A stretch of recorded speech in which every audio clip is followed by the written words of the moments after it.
belum termasuk lebaran. Kalau ketaatannya kepada Allah tidak semakin bertambah. Kenapa? Innamal id liman ta'atu tazid. Lebaran itu adalah untuk orang yang ketaatannya bertambah kepada Allah Subhanahu wa ta'ala.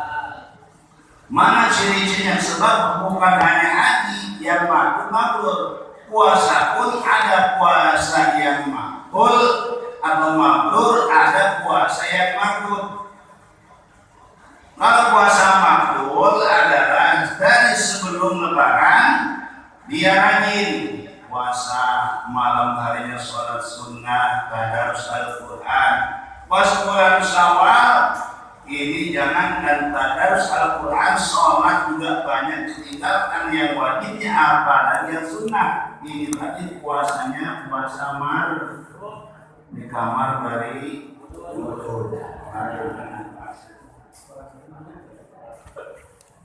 tapi kalau puasa makbul yang tadinya kita di bulan Ramadan rajin sholat, di bulan Syawal minimal kita witir dilaksanakan ke 1 atau 3 rakaat.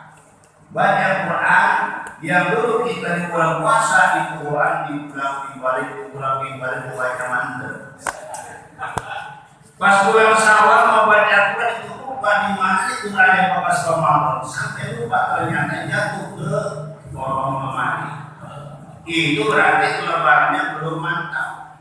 Nah makanya ketaatan kita tingkatkan agar Idul Fitri terisi kalimat dengan makna dan tujuannya. Yang keduanya laisa liman tajammala bil libas wal marqum. Lebaran itu bukan bagi orang yang bermegah-megahan dengan pakaian dan kendaraan. Walakin al-id, tapi lebaran adalah liman ghufira lahu dzunub, untuk orang yang diampuni segala dosa-dosanya. Amin. Contoh kita lebaran, pakaian serba baru, kendaraan baru, kemudian kita dengan pakaian baru kita pergi ke pantai atau ke tempat tur atau ke tempat wisata. Nah ini ketika dosa kita belum dimaafkan oleh Allah, itu belum termasuk dalam kategori hari raya Idul Fitri. Dan perlu kita ingat dosa manusia terbagi dua kategori dosa. Yang pertama yang sifatnya vertikal, yang kedua yang sifat universal. Yang pertama hukum dosa kepada Allah, yang kedua sifat universal dosa terhadap sesama umat manusia.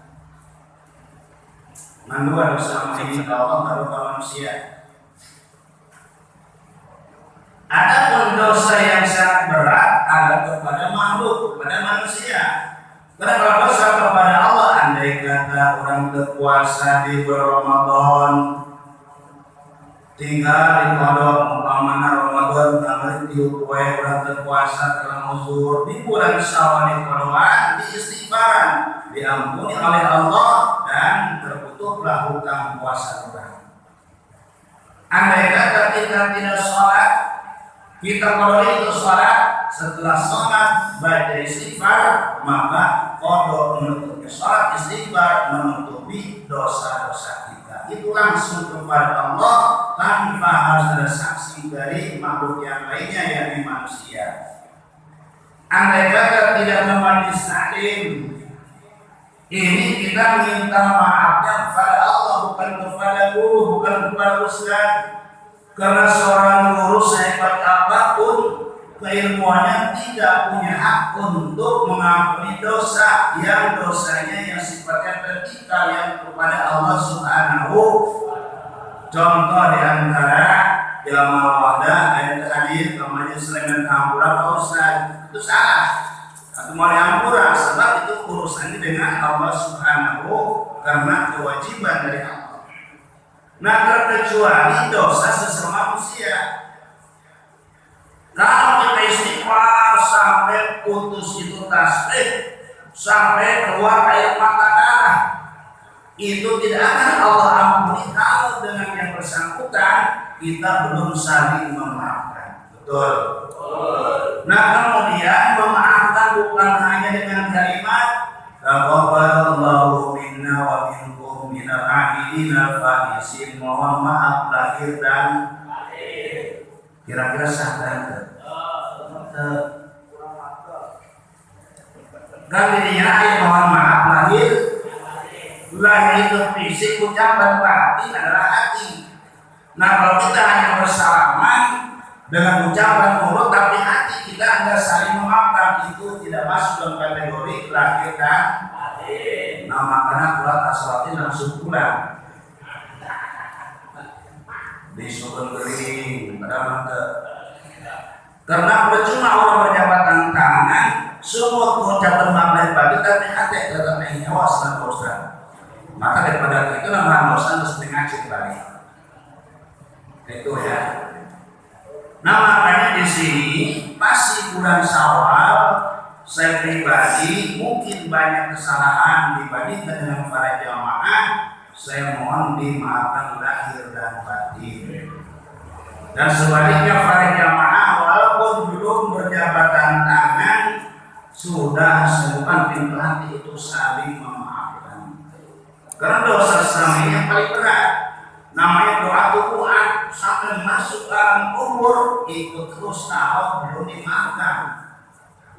Berdosa kepada Allah tidak ditambah sendirian. Astagfirullahaladzim min dzikri shalah, astagfirullah min dzikri ta'lim, astagfirullah siam, langsung diampura Allah. Tapi dosa ke manusia beristighfar 1000 ke manusia dengan maaf dan diampura Allah Subhanahu wa ta'ala.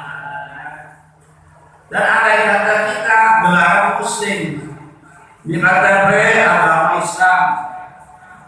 Yang dipertanyakan itu keislamannya sempurna atau tidak. Karena muslim yang sempurna kata Rasulullah, al-muslimu man salim al-muslimuna min yadihi wa lisanihi. Orang yang agama Islam yang sempurna keislamannya ketika orang lain yang sesama muslim itu selamat dari tangannya, dari fisiknya, dan dari mulut dan ucapannya. Saya orang yang muslim sempurna. Contoh kita beragama Islam, tetapi kita masih menyakiti orang lain dengan kekuasaan, dengan fisik. Contoh kita memukul atau kita menendang orang. Nah itu selama kita masih melakukannya, itu belum menjadi muslim yang sesungguhnya. Itu mungkin jarang terjadi. Yang paling banyak sekarang ini di YouTube, di Google, TikTok, ini adalah menjatuhkan harga diri orang lain yang sesama beragama Islam. Dia ngaku beragama Islam, membela Islam, tetapi di dalam dakwahnya, di dalam ucapannya ini merendahkan, menjatuhkan, yaitu sama umat Islam. Itu dia walaupun pakai jubah udang-udang gede, sorban lamprek, tetap yang sempurna Islam. Kalau kita melihat daripada hadis Rasulullah Muhammad Sallallahu Alaihi Wasallam. Nah ini sekarang lisan itu walaupun tidak diucapkan hanya dengan tulisan, ini seakan-akan adalah lisan yang berbicara. Nah makanya dosa manusia yang paling sangat berat. Maka upayakanlah kita ketika satu permasalahan jaga mulut, jangan sampai mengatakan kata-kata yang akibatnya akan kembali kepada dirinya. Jangan kalau kenal tawaran omongan sorangan sendiri. Masalah perbedaan hal yang biasa. Ucapan manusia bisa selamat dengan ucapan, manusia bisa celaka dengan ucapan. Karena ini hukum adami, hak adami. Kalau belum saling memaafkan kemudian dia meninggal dunia, itu dosa akan terbawa ke dalam kubur. Nanti akan didakwa, segala kebaikannya akan diambil. Maka dia habis kebaikannya masuk neraka, yang dia kunci, yang dia omong, yang lupa masuk surga. Ini masalah orang jaga. Nah, jadi inti daripada hal yang saling memaafkan. Memang kalau kita cari di Al-Quran, di dalam hadis, tidak ada kalimat halal bihalal, tidak ada. Tapi kenapa pada Indonesia begitu ngetren? Jadi setiap lebaran, seminggu, 2 minggu ada acara halal bihalal. Ternyata intinya ini hasil modifikasi dari kalimat maaf bil maaf. Nah, kalau andai kata kalimat maaf bil maaf ini kelas spanduk atau banner, mari kita memperingati maaf bil maaf. Pantas dan tidak? Nanti anda pendek-pendek. Maka digantilah dimodif dengan bahasa halal bihalal. Kita hadiri acara halal bihalal kan masuk pendek-pendek. Jadi saling mengharapkan, intinya saling memaafkan. Karena Indonesia yang paling pandai merangkai bahasa, merakit bahasa, mengemas bahasa yang indah, pada sebenarnya tidak seindah yang kau bayangkan. Contoh, suatu daerah loba anu kurang dahar, di situ disebutnya rawan pangan karena kurangnya itu. Kemudian bayi yang kurang sehat tidak disebutkan bayi kekurangan gizi, tapi rawan gizi sehat. Maka maaf pun dimodif, jadilah halal saling memaafkan satu sama lainnya. Maka oleh karena itu kalimat maaf lahir, kita kebanyakan hanya lahirnya mulut dan fisik, tapi hati ini belum tentu, karena tidak ada yang tahu hati manusia. Oleh karena itu pada malam ini kita bersihkan hati kita. Andai kata kita ingin menjadi seorang ahli thariqah, itu ucapan kita hanya hiasan bibir. Thariqah itu bukan pikir tapi hati. Walaupun zikir kurang sampai ribuan, hatinya kotor, ini tidak akan sampai ke derajat thariqah, apalagi sampai jadi wali majang jauh. Nah, inilah hikmahnya kita ngaji, hikmahnya kita halal. Andai ada sekelumit, walau sebesar penyesalan hati kita kebencian kepada siapapun, nah kita saling memaafkan, yaitu dengan 3 dimensi: ucapan, gerakan fisik, dan hati kita. Karena umur tidak tahu, entah besok atau lusa mungkin di antara kita ada yang meninggal dunia. Terutama Bapak Riki itu yang biasa sering ikut kita, yang di Odim Golong 3, itu dia paling rajin ibadahnya, jumatannya, tarawihnya. Ternyata tadi ada kabar bahwa telah pulang ke rahmatullah. Itulah tanpa menderita sakit. Diorang memberikan separat yang pahit-pahit bahwa kamin sahihin mata bilailah wa kamin alilin aisyalillah. Sedikit dan sedikit orang yang sehat, segar bugar, gagah perkasa, pahit, bilang-bilang aja. Obat itu. Wa kamin alilin aisyalillah. Banyak orang yang sakitnya parah, penyakit sudah tidak 1, 2, 3 rombongan, ada semua, tetapi dia mampu bertahan untuk hidup yang aman.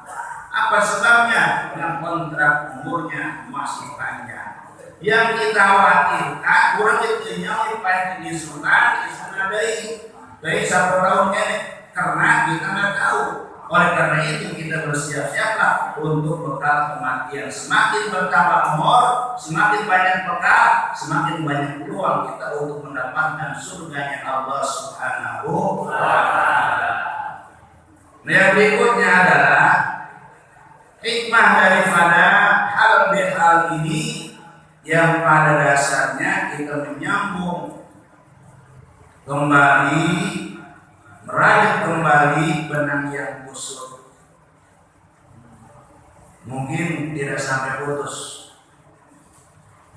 Karena kata Rasulullah, mahabba yusaqal fi rizqi wa yusqasai farisrahimah. Siapa orang yang ingin diberikan leluasa rezeki oleh Allah dan dipanjangkan umurnya, maka hendaknya ia memperbanyak mempererat tali silaturahmi.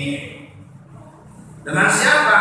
Dengan saudara sekandung, satu keturunan, dengan yang satu akidah, satu agama, itu adalah silaturahmi. Karena apa? Karena berbeda bangsa, bahasa, dan suku, ini tidak harus menjadikan suatu perbedaan dan di terkotak-kotak bertujuan utamanya kata wali ta'arafu agar saling mengenal satu sama lainnya. Orang Jawa silakan masuk ke majelis taklim, orang Sunda, orang Lampung, Sumatera, Palembang silakan. Karena Allah menciptakan manusia dari Adam dan Hawa, berkembang biaklah manusia berbeda suku, bahasa, dan bangsa. Tujuan ta'arafu agar kalian semua saling mengenal. Di antara sekian banyak manusia, presiden yang mulia, wakil presiden atau para pejabat, wakil melakukan apa yang melakukan, tetapi inna qawmakum inna rasakum, yang paling mulia di antara kalian adalah orang yang paling bertakwa kepada Allah Subhanahu wa ta'ala. Andai kata dia turunan kiai besar, turunan pejabat, turunan konglomerat, kalau tidak bertakwa, mulia di mata manusia, tapi hina di mata Allah Subhanahu wa ta'ala. Al-fadl wal karam bil taqwa, la bil mal wa la bin nasab. Mulia terhormatnya seseorang bukan karena keturunan, bukan karena harta, tapi sebab ketakwaannya kepada Allah Subhanahu wa ta'ala. Nah, orang umpamanya orang tukang tani, tukang tani, orang takwa bahwa itulah yang mulia dipandang oleh Allah. Andai kata kita turunan orang pintar semua di atasnya, tapi kita tidak bertakwa kepada Allah, berarti terhina di mata Allah Subhanahu. Maka untuk menyamakan, meratakan kedudukan kita di mata Allah Subhanahu wa ta'ala, derajat yang sama, maka yuk kita balik bertakwa kepada Allah sesuai dengan apa yang dianjurkan, diperintahkan Allah Subhanahu wa ta'ala. Mudah-mudahan kita dengan dibukanya kembali pengajian ini, walaupun ini malam Senin yang paling akhir, yang lain sudah semuanya. Biasanya orang berpacu kepada induk, sekarang induknya lagi kabur, nggak ada. Maka anak yang induknya baru sekarang, tapi tidak ada masalah, karena perusahaan ngaji mas kalau benda malam pertama atau malam terakhir sama aja. Yang penting kita jangan saya putus majelis taklim ini. Nah, jadi pada malam ini kita pengajian belum dimulai dengan pembacaan kitab. Insyaallah nanti malam Senin yang akan datang akan seperti biasa, dan andai kata punya unek-unek pertanyaan mohon nanti silakan diajukan. Nah, mungkin sebagai tanda pembukaan pengajian ini saya isi tausiah yang singkat, tapi mudah-mudahan untuk kita semuanya manfaat. Selamat dunia dan akhirat. Sekali lagi, andai kata ada kata yang salah, saya mohon dibukakan pintu maaf yang seluas-luasnya. Allah iyyakum ajma'in. Wallahu muwaffiq ila aqwamit thoriq. Wassalamualaikum warahmatullahi wabarakatuh. Waalaikumsalam warahmatullahi wabarakatuh. Terima kasih kepada guru kita yang telah